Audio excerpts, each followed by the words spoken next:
রাজধানীর আজিমপুর কবরস্থান।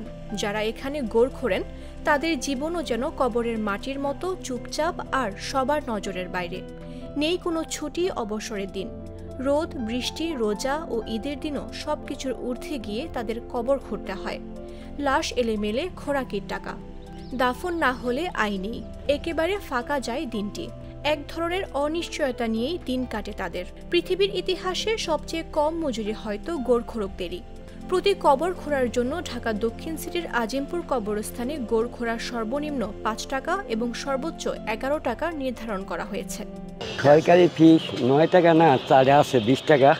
এই যে এটি যে খুঁজে দিয়ে যাইতেছি, এটি আঙ্গুর টাকা দিয়ে খাই আমরা খুঁজে দিয়ে দিতেছি। এইটা কেন করতেছি, কর্মহান এটা নিছি, কর্মক্ষেত্রে করে যাইতেছে। সিটি কর্পোরেশন যে মজুরি নির্ধারণ করেছে তা প্রতীকী বললেও কম বলা হয়।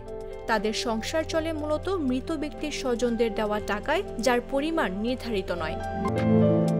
গোর খোদকদের সঙ্গে কথা বলে জানা গেছে তারা প্রতিদিন ২ শিফটে কাজ করেন।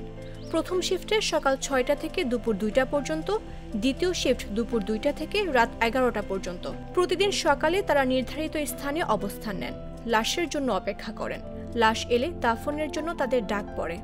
শাবল কোদাল হাতে ছুটে যান কবর খুঁড়তে। অনেক সময় মৃত ব্যক্তির স্বজনরাই আগে ভাগে কবর খুঁড়ে রাখতে বলেন। কবর খুঁড়লে মৃত ব্যক্তির স্বজনদের কেউ ৫০০, কেউ ১০০০, আবার কেউ বা ১৫০০ টাকাও দেন। ডেলি ১টা-২টা কবর খুঁড়ি, কিন্তু সবাই মিলে দেখা গেছে ১০ থেকে ১৫টা কবর খুঁড়ি। গোর খোদকরা বলছিলেন মৃত ব্যক্তির কবর খুঁড়লে সোয়াব হবে, আর পরিবার যদি কিছু টাকা দেয় সে আশায় তারা কবর খুঁড়ে থাকেন না। তবে এভাবে কতদিন এত কম টাকায় কবর খুঁড়বেন তাও বলতে পারছিলেন না তারা। এমন তো বলে মনে করেন যে দেখা গেছে কোনটা কবর খোদা বলে নাকি কাজ। আজিমপুর কবরস্থানের ঠিকাদারে নিয়োগ করা ৮৪ জন গোরখোদক ২ শিফটে কাজ করেন বলে জানিয়েছেন অতিরিক্ত দায়িত্বপ্রাপ্ত মোহরার মাওলানা হাফিজুর রহমান মোহরার। তাদের কোনো ধরনের নিয়োগ দেওয়া হয়নি, পরিচয়পত্রও নেই তাদের। Messrs Sujon Bhuiya and brothers Azimpur কবরস্থানের ঠিকাদার। কবর খোঁড়ার কাজ শুধু শারীরিক শ্রম নয়, তা মানসিকভাবেও কঠিন। কারণ তারা প্রতিদিন দেখেন শোক, কান্না, বিচ্ছেদ।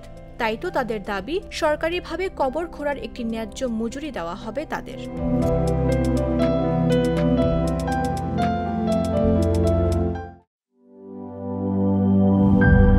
নাটা জেলি আর পানীয়র এক অসম কম্বিনেশন ড্রিঙ্কো। চিল থাকতে চান, ড্রিঙ্কো চাবান।